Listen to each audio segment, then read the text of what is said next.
Today, I want to try to get these videos all done and out to you guys before your hunting season, which is probably throughout the country. Some have already started. So this one, I'm just going to take. Here's that 54 Custom, and one of the things that you want to do is preseason. You're sighting this in. We know it's working. We know everything is going. We've done our powder. We've figured out our patch. We've figured out if we have to file our sights, if we have to adjust our sights. So we've done all of that preseason, and those are in some of my other videos. If you have a chronograph or a friend with a chronograph, you've chronographed your load. You've seen that you're loading consistently.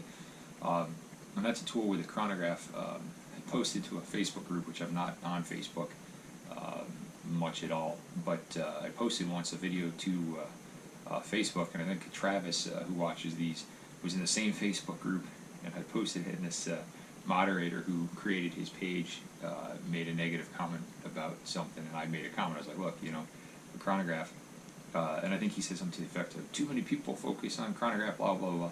I was like, look, chronograph just tells you that you're consistently loading your pressures. So again, when you load and compact your black powder, the black powder compression on a consistent load generates roughly the same pressure. And that's the key, is that you're compacting this powder in there, and if you can get it to the exact same spot every time, you're one more step of consistency. And so, in verifying those numbers, because if you're shooting and your standard deviations are low, then you know you're doing your job well. All right, so we figured out we've got a 54, you've got your ball, you've got your patch thickness, and you've got your powder, 2F, 3F, 1F, whatever you want to do. I would recommend in these guns a 2F. Some shoot 3F, and it's fine. Again, a 3F being a little finer goes off just a little bit faster. And that may or may not be what you want to do. So we've got the gun. We've now set it aside, and we've had it sit in storage. Like most of us, we have, your gun. It goes into a closet, it goes into a safe, wherever it is. So if you put it away after your last time you cleaned it, you did the hot water method, which the hot water boil method, pour it down, scrub it, clean it out, and then when it's all done and dry, you've run maybe a patch of alcohol down there, rubbing alcohol, dried out the inside, and then you threw some oil down. So after you throw the oil down, you throw it away in the closet for storage. Same thing, you've polished everything up, you've cleaned it, you've oiled it, and put it away. How do we make it so that we have guaranteed success? The key and the consistency that I find is we've figured everything out. Our guns are oiled. We now got to get them prepped so that they consistently go off every single time, and that way you're going to get your deer, you're going to get your turkey, you're going to get whatever game that you're going for. First thing I do, I take my cleaning jag and I throw it down the barrel with a cleaning piece of cleaning cloth or clean cloth, whatever I'm using to normally clean my barrel. I throw that down 1 or 2 times and make sure that comes out, get any and all oil out. If it's a cap gun, I then take a cap and I'm going to fire off 1 cap, maybe 2 caps, and that's going to clean out any oil that's in here. If you have a little screw right there, if you have a removal screw, take that out, run a Q-tip in, and you're going to do that dry. You're going to thread that right in and back it right out, and then you're going to make sure that there's no cotton inside of there. If there is, try to pick that out or shoot another cap in there. Now that fouling in there is going to be kind of drying everything out, and then I go back down the barrel again with a clean cloth, and I kind of do one more little swab, and then I look in the side through that clean out, and I make sure there's no obstructions. If there are, I remove those. If I need to, I put another Q-tip back in, and if you go in and kind of thread it in and you make sure it's really tight when it goes in, you can kind of, and then when you back it out, do the same thing, follow the threads. You shouldn't be leaving anything in. We now know that this gun is completely dry in the bore. Completely. No oil, everything's clean. So make sure that, a lot of manuals will say, make sure you point it towards the grass and look for a black blade of grass moving or whatever when you're snapping a cap to make sure everything's good. What I like to do is go into a dark room in the morning, if you're in an apartment or house, whatever, go in a room that's probably going to be the most soundproof, put a cap on, turn the lights off, point the gun down at the ground, and look for flash, spark, whatever, coming out of that barrel. You'll see it. or put a white piece of paper down in your vehicle in the morning if you're driving to a state land. You're going to go there, don't load the gun, have it in the front seat or in your back. And before you get there, before you pull off to your hunting area, stop somewhere along the side of the road or whatever and pull a cap or two in the dark and have like a white piece of paper, and you should be able to see that flash coming out. And if that's good, and again, I'm going to say this, don't have any open powders nearby when you're doing this. That'll make sure you're good, you have free obstruction, you're ready to go. Now, pour your charge down, seat your ball of patch, and then what I do, if I'm wandering through the woods, and this is where everyone's going to have different opinions, as long as you know your half cock is working, and you can hit that, and that lock does not fall, I cap my gun. And then I carry it in a safe manner as I go. There's no point trying to stalk an animal with no cap on your gun. Cap it, and all you have to do at that point is cock your gun and then fire. Set your triggers and fire, whatever your method is. That's it. Preparation for the gun is done, and it's that simple. Now, if you're going to be out in wind, rain, snow, and you have this on, same thing. Damn you, GoPro. It just freaking shuts off at random times, too. Anyway, if you're going to be out in the elements, one of the things that I do, and another guy told me, was get some car wax, like you would use just on a finished turtle wax, min wax, and rub that on and polish it into the barrels. It works great. It keeps everything polished nice, and it prevents everything from coming down. And I do like shoving it down the edges of the barrel meets the wood, and that kind of seals everything in. And then lastly, for your muzzle, especially if you're going to be out in rain and snow, which you've seen I'm in a lot, deer are moving during that. I use either a piece of electrical tape, so what I'll do is I'll put it over the top, and then I'll wrap the barrel, or go to your local Walmart, drugstore, or whatever, and buy a bunch of the best, cheapest condoms you can get. Put them on, drop them down tight, and then put a little piece of tape around them if you want to hold them in place, or just kind of get them on, and stick it over there, and they work great, and you shoot right through those. Again, this is in severe weather. Otherwise, when I walk, tuck the gun like this, and run your hand, and what I'll do is I'll actually stick my hand with a glove and the webbing up between the cap and the hammer, and then I'll hold it just like that, and that'll kind of, two things, keeps the hammer from falling down and igniting the cap, and then it also keeps everything dry. So that's it. That's how I do that with my percussion. Same thing, all the same tips and tricks go for the flintlock.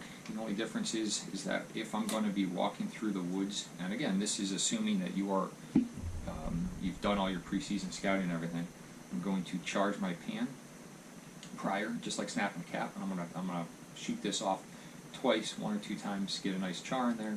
I'm gonna wipe down my frizzen. Some rubbing alcohol works great on here. Clean that all back up. Clean the face of the flint.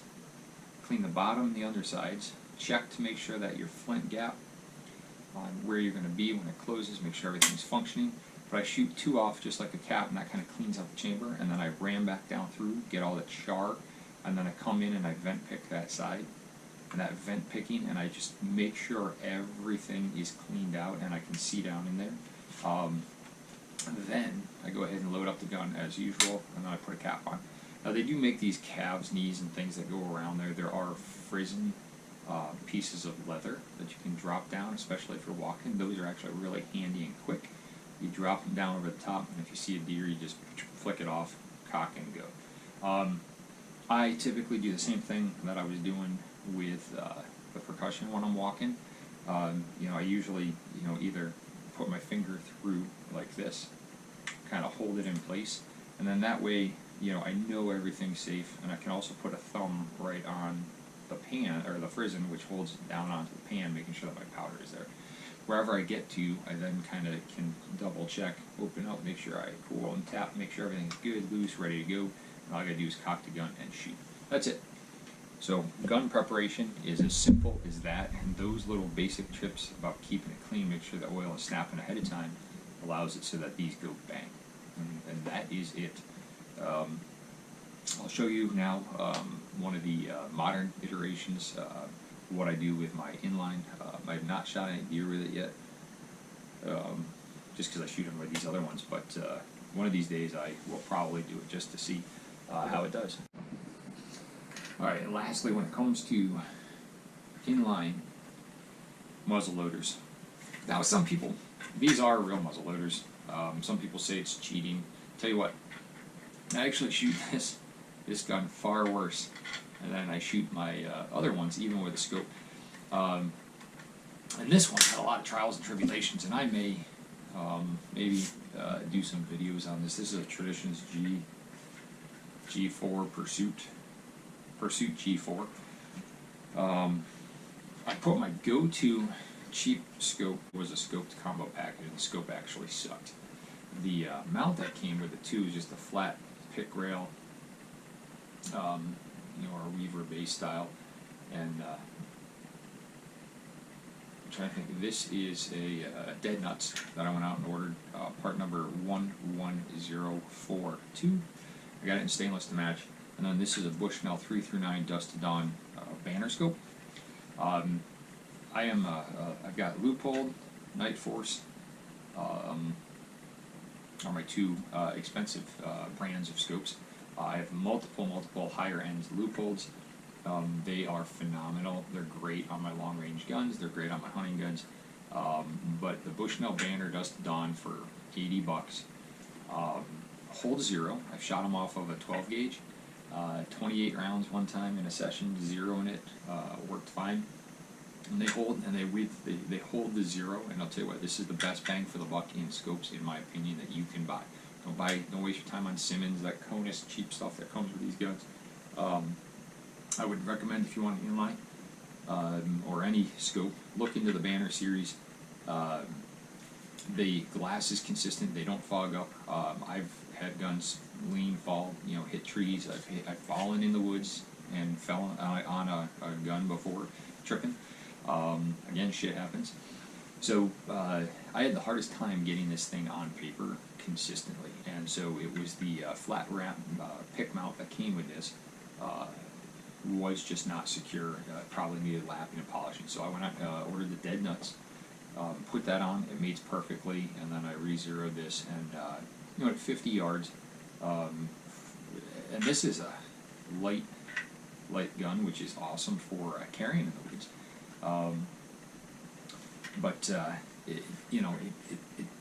It pulls in tight, but it's just so light, it just feels weird. I don't shoot it well. I shoot these other ones much better. You know, and it holds, you know, maybe, you know, 1-inch groups at 50 to 75 yards. I can kind of put it in the same thing.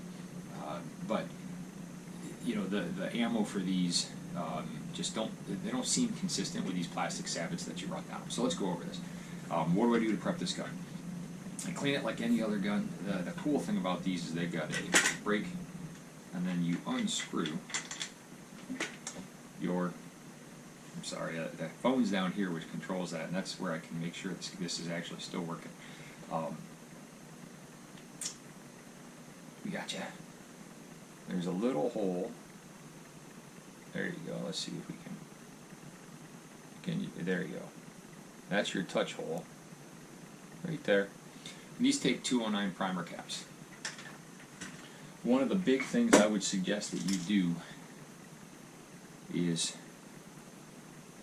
pull this, make sure everything's good, and get yourself a tube of anti-seize that's for threads, bolts, whatever. You can get a little tube of it. Put it on these threads when everything's cleaned up, and then take this, if you have an air compressor or that freeze away or you know, computer air, you can shoot down through here. Otherwise, your vent pick will actually fit down the center of this hole. You want to make sure that this has anti-seize on it so it comes out as easy as that is.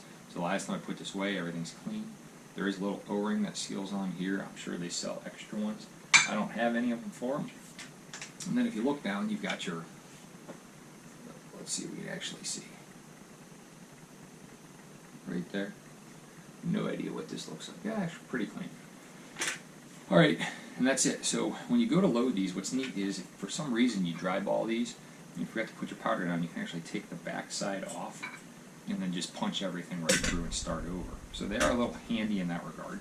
They're also weatherproof, waterproof, and tight, so in the really, truly miserable days, and that's one of the reasons I got this, because on the truly miserable days that you're out there, whether it's wind, rain, snow, you can get in and out of the woods, carry this, and you're going to be pretty assured that this is still going to go bang on those bad days. And truly, if you're out in the woods looking for meat, these are a good option. They are lighter weight, they are a little smaller, they are handier, and they are a little more consistent and less finicky in terms of going off. So, you know, in the tradition one, if you guys aren't familiar, I know I actually was looking for CVA. I think they're a little better in what I was looking for. They were a little bit better, but you know, stainless fluted barrel. This was all that was in stock that year. You know, I decided late after having some flintlock hang fires, and I still wanted to get out and get some meat, so I got this. And you know, I'm not overly impressed with the accuracy out of it. These are 1 in 28 saboted guns, but they do work, and it's good enough for shooting deer. And for me, within my limitations again of what I shoot on this property, 75 yards, more than enough. I have shot it and sighted it at 100. It is still hitting. I'm confident I can do that. I just, my limitations on deer, putting the shot where exactly I want it, even with a scoped rifle.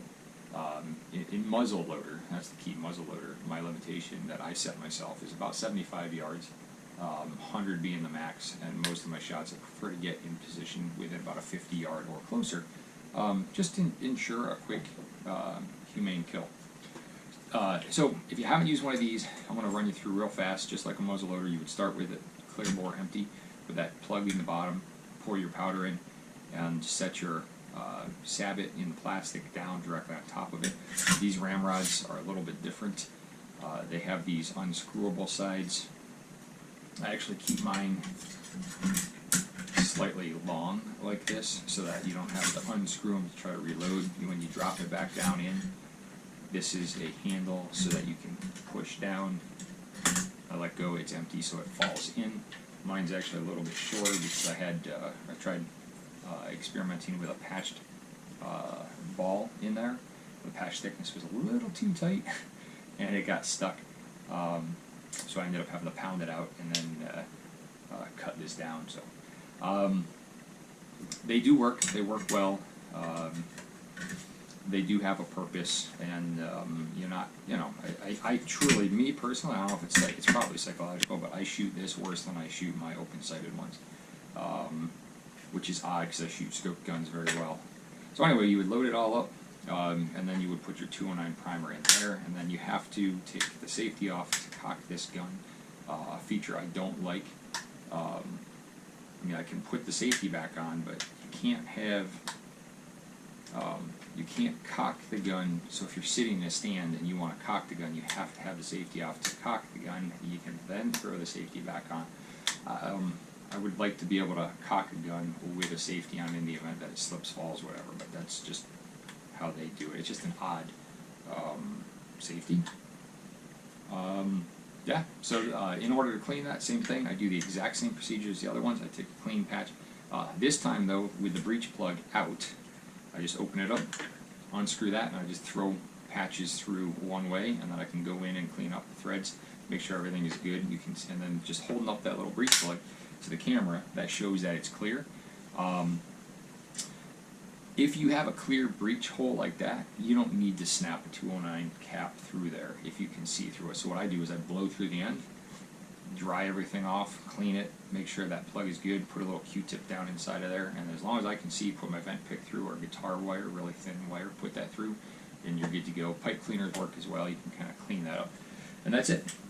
Those three styles, you know, and that's how I load it. So the homework is done again. The big thing is that you're all set ahead of time using your load data that you've written down somewhere that you know is accurate. You know that this projectile with this gun or this patch or this sabot works better. I've tried a few different sabots in mine, different plastic thicknesses and so on, and I've settled on one. I think it's called a Carnivore, maybe 245 grain, something like that. They're .45 caliber, so you're basically making up the difference in there. I have shot some, so you're making up the difference of the thickness, so it's a .45 caliber with a 5,000, or I don't know, what is that, yeah, 5/100ths of an inch, making up to the 50, yeah. So you make that up, and the plastic kind of engages, and it works. It spins it nice. I have thrown lead 50 mini balls and maxi balls down here. It works about the same.